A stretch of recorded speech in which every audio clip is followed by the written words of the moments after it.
आज की वीडियो में हम बात करने वाले हैं एक ऐसी बीमारी के बारे में जिसका कोई इलाज ही नहीं है, जिसका नाम है फोबिया यानी डर, भय। Phobia in mind. फोबिया का क्या है इलाज? इंसान कैसे इसकी चपेट में आ सकता है? फोबिया एक ऐसा मनोविकार है जिससे हर कोई थोड़ा या ज़्यादा ग्रस्त होता है। कहते हैं महान मनोवैज्ञानिक सिगमंड फ्रायड भी इससे पीड़ित थे, इसलिए इससे घबराने की ज़रूरत नहीं है। मनोवैज्ञानिक बताते हैं इससे मुक्त भी हुआ जा सकता है। फोबिया आमतौर पर कभी भी किसी को भी हो सकता है, लेकिन हमेशा फोबिया ग्रस्त रहना सामान्य बात कतई नहीं है। हर इंसान की अपनी अपनी पसंद होती है और इसी तरह नापसंद भी। ज़्यादातर लोगों की एक ही पसंद विशेष परिस्थितियों में हो सकती है, लेकिन फोबिया हर इंसान में अलग अलग किस्म का होता है। मनोवैज्ञानिकों ने फोबिया यानी भय को लेकर एक नया अनुसंधान पेश किया है।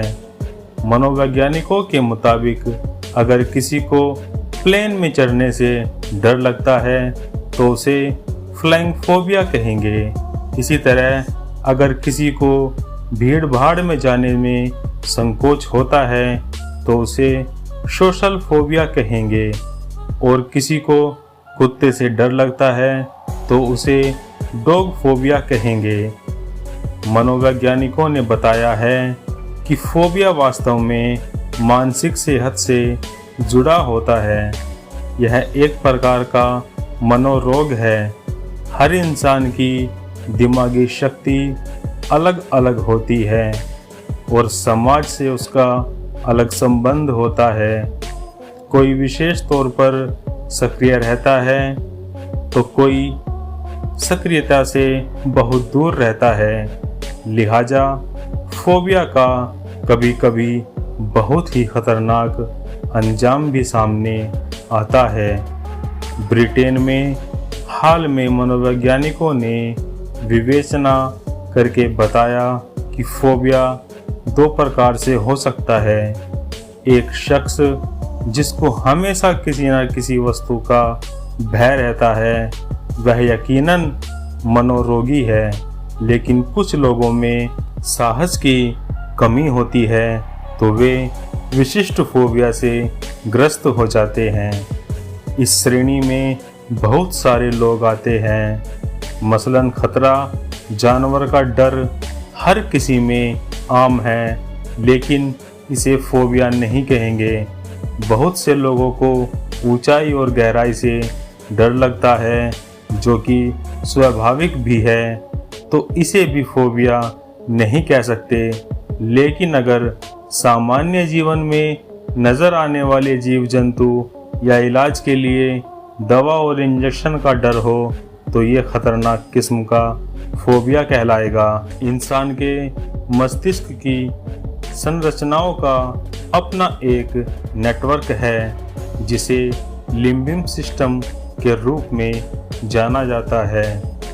भय, चिंता, प्यार का एहसास इसकी जीवंतता का परिचायक है। अगर डर ज़्यादा गहरा है तो वह लिम्बिक सिस्टम के अन्य हिस्सों मसलन हाइपोथैलेमस के साथ संपर्क करेगा, जिसके बाद इंसान के हृदय की गति व सांसें तेज होने लगती है और मलती है, घबराहट और पसीना आने लगता है। इसे कुछ उदाहरणों से समझा जा सकता है। मसलन ट्रेन यात्रा में भी भय यानी ट्रेन फोबिया, इसे सैड्रोफोबिया भी कहा जाता है। कभी कभी किसी इंसान में किसी चीज़ के खोने का डर भी रहता है। कहते हैं मनोवैज्ञानिक सिगमंड फ्रायड भी इससे पीड़ित थे। हाल के दिनों में नोमोफोबिया भी बहुत चर्चा में है। इससे तहत इंसान में बिना मोबाइल फ़ोन रहने में डर लगता है। उसे बिना मोबाइल के जीवन में नीरसता महसूस होती है। लगता है कुछ बहुत ही महत्वपूर्ण चीज़ छूट गई है। चिकित्सकों के मुताबिक फोबिया की कोई निश्चित दवाई नहीं है, क्योंकि ये कोई शारीरिक या मानसिक बीमारी नहीं है। यह एक प्रकार की मन स्थिति है जिस पर अभ्यास से ही काबू पाया जा सकता है।